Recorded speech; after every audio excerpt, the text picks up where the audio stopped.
The Cedar Falls Historical Society is offering residents the opportunity to take a step back in time and witness a real-life ice harvesting.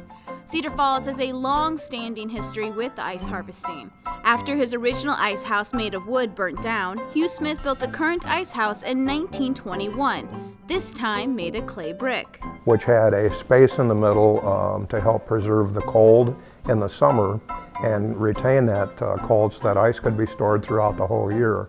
That building still stands today, housing the Ice House Museum, the only museum in the U.S. that tells the story of ice harvesting in an original ice house. During the winter months when the Cedar River froze over, men who worked for Hugh Smith would harvest large blocks of ice. The people that were involved would come out, mark out an area of ice to be harvested. They would scrape the surface, removing any snow, and then they would mark out the area that they wanted, typically scraping off the top inch or two of ice. And once they scored those areas, then they would come in and they would actually cut the ice.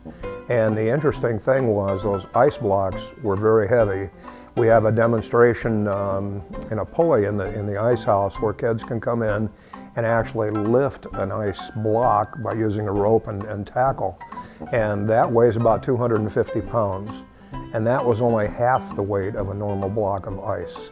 So amazingly, those gentlemen had to be pretty strong and vigorous in the process. And what was interesting was they had an actual elevator right on the river, which ran from the river itself right up into the ice house. And that elevator would shoot those blocks up into the ice house, and they would fill it from the floor to the ceiling. With all this dangerous work, it's amazing that records show no injuries or deaths from the ice harvesting business. Residents would buy ice coupons from Smith and place them in their windows. Then the delivery man pulling a horse-drawn wagon full of ice would come and leave their ice at a designated window or door.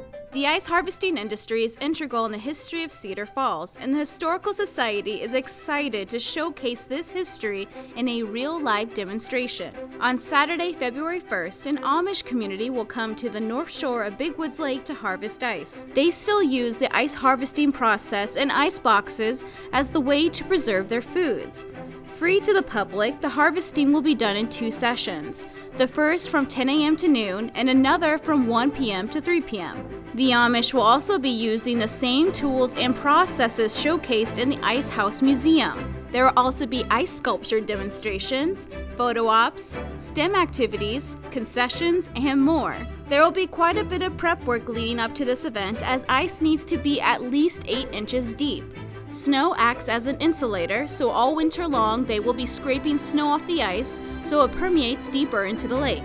In case of bad weather, there will be a backup date of February 8th, a week later. Making history come alive, the Cedar Falls Historical Society hopes this event will bring attention to ice harvesting for younger generations, preserving our history for years to come.